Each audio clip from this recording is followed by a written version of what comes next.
All right, for word problems with this, okay, two things you need to remember with word problems.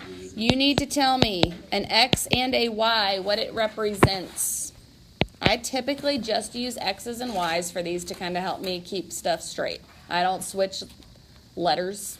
You can if you want to, but if you don't tell me what they represent, I'm not going to know. Okay? Typically here, they will tell you in the question what these should represent. If you read to the end of number 1, it says find the cost of a pretzel and the cost of a cup of soda. They're telling you what your X and Y should represent. They are telling you X should represent the cost of a pretzel and Y should represent the cost of soda. Okay, because that's the two things they're telling you to find. What does a pretzel cost? What does a cup of soda cost? So whatever they're asking you to find, that's what your variables are. Then we try to always set up 2 equations from these. If you don't set up 2 equations, it's not a system. That's what we're working on. You need 2. So if you read through the first sentence here, it says 6 pretzels and 2 cups of soda cost $5.50. All right? Any kind of equation you might be able to set up for this. If it's 6 pretzels, it would be 6 what? X. Plus 2 cups of soda. 2y is equal to 550. Then read the second sentence. 2 pretzels and 1 cup of soda costs $2. So my second equation should be what? 2x plus 1y, or just y, is equal to $2. Okay? From here, you have your choice of solving. If you want to solve by elimination, you can solve by elimination. If you want to solve by substitution, you can solve by substitution. I typically don't recommend graphing for these, unless they give you a graph. Okay? So in this case, what might be our best method to solve? Elimination. Would you like to eliminate your x's or your y's? Y's. Probably your y's. Okay, the first one has a positive 2 in front of it. We want the second one to have a what? Negative 2. So I'm going to multiply the whole second equation by what number? Negative 2. So my first equation is going to stay the same. 6x plus 2y equals 550. My second equation is going to become negative 4x minus 2y is equal to negative $4. When I add down my columns here, how many x's am I going to have? 2 x's. My y's are going to cancel. 550 plus negative 4 gives me 150. When I divide both sides by 2, I get x is equal to what?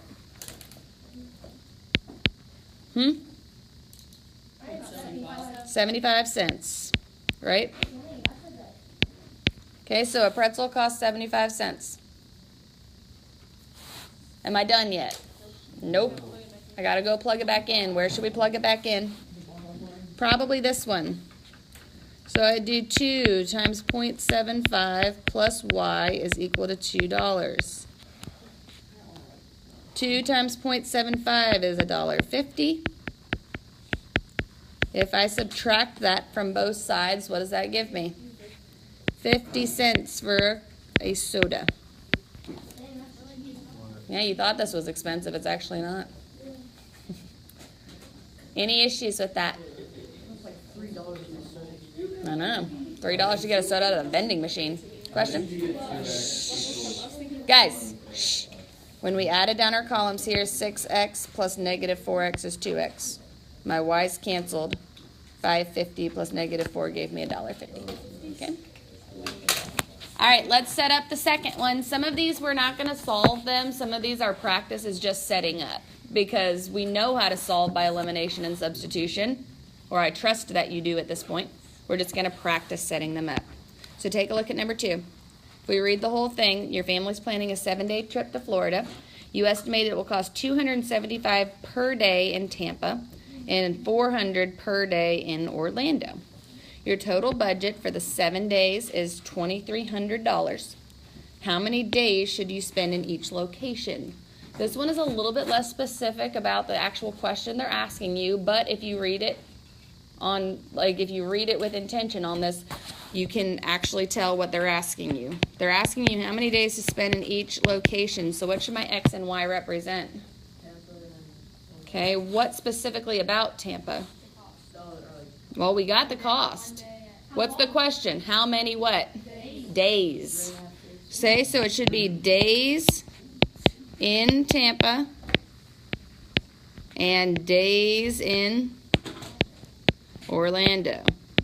Okay, now there are two ways to set up systems of equations with these. You saw in question 1, it was pretty straightforward. The first sentence gave you the first equation. Second sentence gave you the second equation. This one is not that way. Okay? This one is separating in the first and second sentence into two categories. Okay, this one has two categories. It's days and money. Okay? So they're separating things into categories of days and money. If I want to do an entire equation just about money, if I know it costs $275 per day in Tampa, that's going to be $275 what? X. Plus, if I'm continuing in the money vein here, I'm saying plus what? 400Y. Now, here's where people get confused. Total. You said money for Tampa, money for Orlando. Your total is going to be your total money. Where's your total money here? 2,300. So we've written an entire equation about money. Now we're going to write a second equation about days. This one is usually kind of hidden. It doesn't say specifically this number of days in Tampa plus this number of days in Orlando equals this number of days total, because that's what you're trying to find. Usually this is a very simple equation. X, number of days in Tampa, plus Y, number of days in Orlando, adds up to a total of how many days? 7. That one's kind of hidden. They don't say that so specifically. But a lot of times, if it doesn't line up nicely like it did in the first question, you have to kind of pull information from here and there. Okay? Questions on that one? I'm not going to solve that, just because I feel like the practice should probably more set up at this point in time. Okay? All right, let's try number 3. Take a minute on your own paper on number 3. Tell me what X and Y should represent according to the question, and try to set up 2 equations for me. Let's talk how to set up 3. What are our variables, X and Y here? What are we trying to find? What about the bagels and muffins? Cost.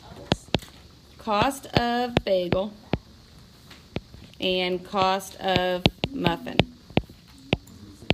Okay? You want to be very specific about this, because what happens in this when you get out a decimal answer and you think it's number of bagels? Does that make sense? Not really. Okay?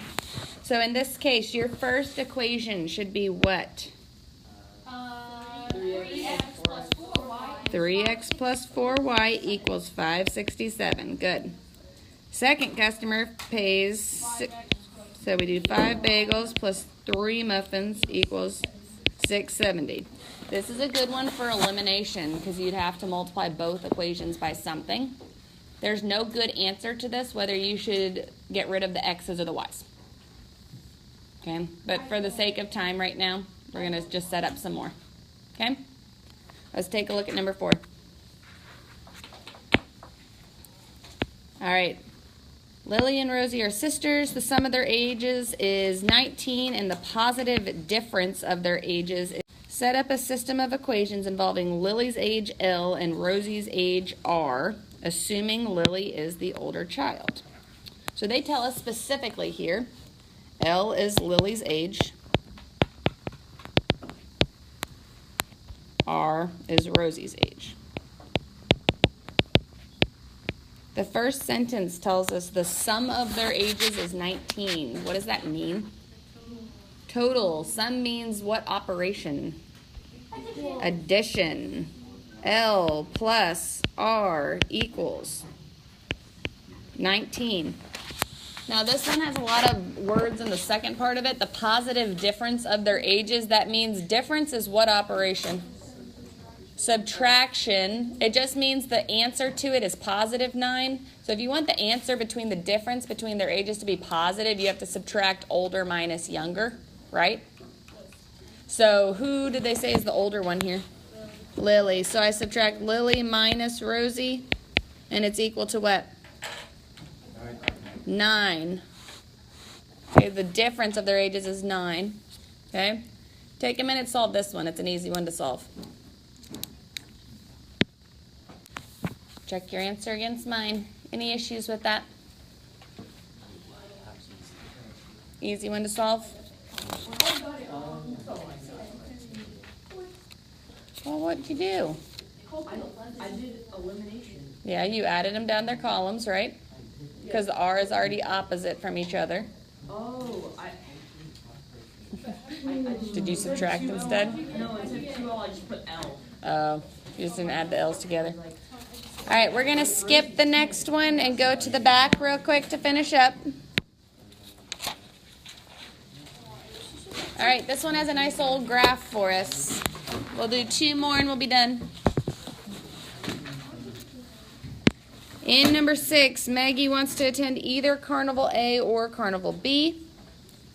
Carnival A charges $6 for admission and an additional $1.50 per ride. Carnival B charges $2 for admission and an additional $2 per ride. All right, they don't ask us a question there, so I'd probably continue reading on to decide what's my variables. Okay, in function notation, part A, write A of X to represent the total cost of attending Carnival A and going on X rides. So they're telling me X is equal to the number of rides.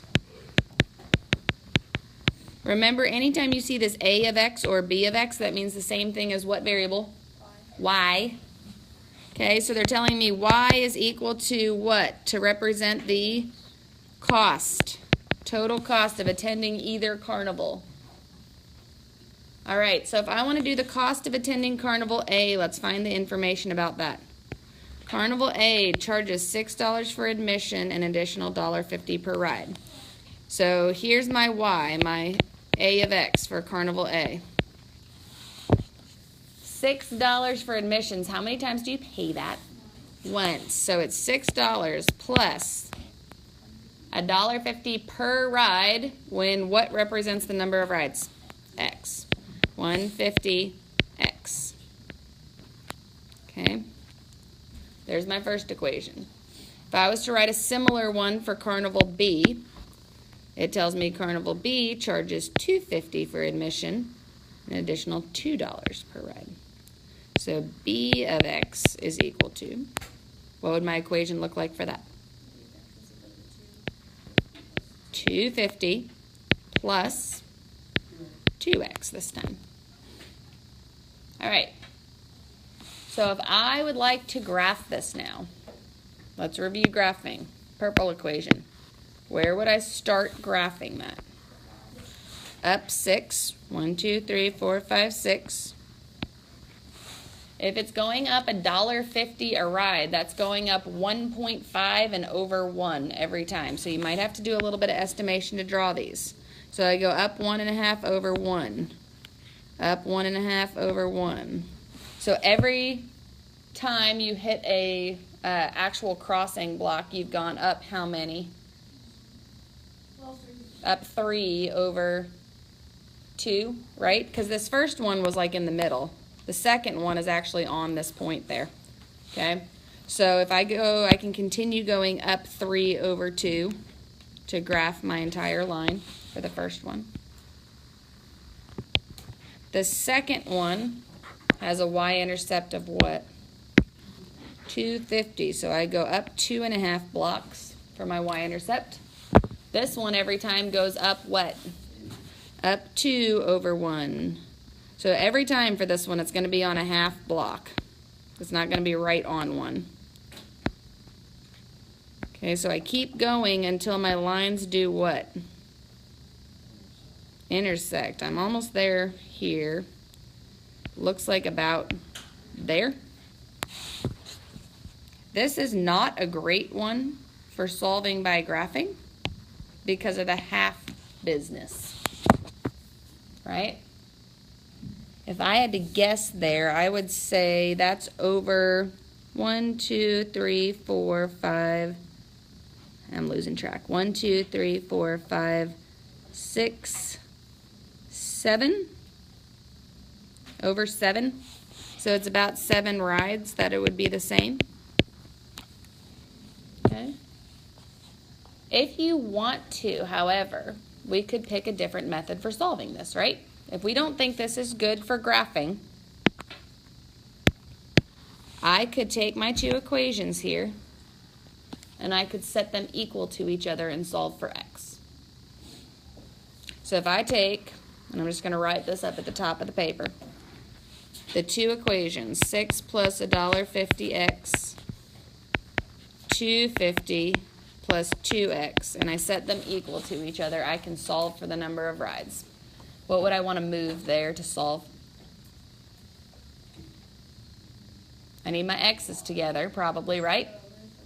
So I'd probably move the 150 to the right. 2x minus 150x gives me what? 0.5x, yes. I'd continue solving by moving what? Move the 250 to the right by subtracting it. So 6 minus 250 gives me 350 is equal to 0.5x. My last step would then be to do what? Divide by 0.5. If I divide by 0.5, it tells me x is 7. So we were right there, but it's always good to kind of see if we're right. If we want to do part C, then Maggie wants to go on 5 rides. Determine which carnival would have the lower total cost. What do you do?